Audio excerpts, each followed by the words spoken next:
बिस्मिल्लाहिर्रहमानिर्रहीम। अस्सलाम वालेकुम। आज मैं बना रही हूँ सफ़ेद चने। बहुत ही सिंपल और इजी रेसिपी है। मैंने रात को चने भिगो दिए थे, मीठा सोडा लगा के मैंने रख दिए थे चने। सुबह मैंने उसका पानी जो है निकाल दिया था, वॉश करके, और पानी मैंने डाल दिया था। ठीक है। उसके बाद 4 सब्ज़ मिर्च ली हैं, 1 टमाटर लिया, 1 बड़ा प्याज लिया बारीक काट लिया, और 4 लहसुन के जवे लिए हैं, और अदरक का पेस्ट लिया। ठीक है, ये सब चीज़ें हैं हमारी। चलिए, अब मैंने कुकर में जो है चने भी डाल दिए हैं, प्याज, अदरक, लहसुन और टमाटर। ठीक है, ये सारी चीज़ें मैंने इकट्ठी इसमें डाल दी हैं। उसके बाद जो है इसमें नमक ऐड करूँगी, 1 टीस्पून इसमें नमक ऐड करूँगी। आप अपने हस्बे ज़ायका नमक इसमें ऐड कीजिएगा।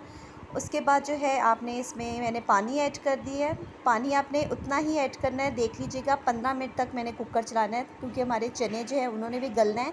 पहले मैंने बॉयल नहीं किए हुए चने। ठीक है। उसके बाद जो है अब इसमें 1 टीस्पून इसमें सूखा धनिया पाउडर ऐड करें, 1 टीस्पून इसमें हल्दी पाउडर डाल रही हूँ मैं, और 1 टेबलस्पून इसमें सुरख मिर्च पाउडर।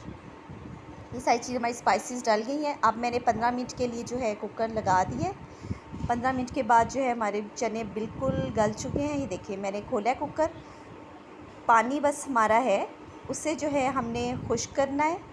ठीक है, थोड़ा सा ऐसे खुश्क होगा, इसके अंदर फिर जो है ऑयल ऐड करना है। 1 कप जो है मैं ऑयल डाल रही हूँ इसके अंदर।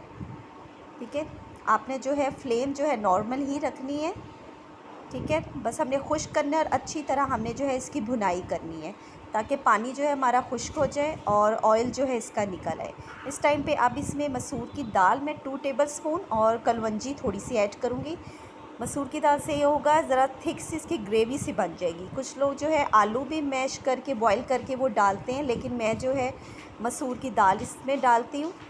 इसमें थिक हो जाती है। आप चाहे तो आलू भी इस्तेमाल कर सकते हैं। मैंने जो है दाल जो है वो डाली है इसके अंदर। अब देखें, बस से ड्राई करना है अच्छी तरह, ताकि इसका पानी खुश्क हो। उसके बाद जो है इसका ऑयल निकल आए। इसके बाद जो है अब इसमें 1/2 टीस्पून काली मिर्च पाउडर और 1 टीस्पून इसमें गरम मसाला पाउडर। ठीक है, वो चीज़ें डाल के अब अच्छी तरह मिक्स कर लें। अब इसकी अच्छी सी भुनाई हमने करनी है। ये देखें, 5-10 मिनट के बाद ये जो है भुन गया है अच्छी तरह। ये देखें, ऑयल इसका निकल आया है। उसके बाद इसमें अब मैं सब्ज़ मिर्च और धनिया ऐड कर दूँगी। हमारे चने बिल्कुल रेडी हैं। आप चाहे तो इसमें पानी भी डाल सकते हैं, अगर आप शोरबे वाले पसंद करते हैं। हम ऐसे ही, मुझे अच्छे लगते हैं, मैं ऐसे ही रखूँगी। ठीक है, हमारी फ़ाइनल लुक है। ये देखें, ज़रूर ट्राई कीजिएगा और प्लीज़ लाइक कीजिएगा। Thank you. अल्लाह हाफ़िज़।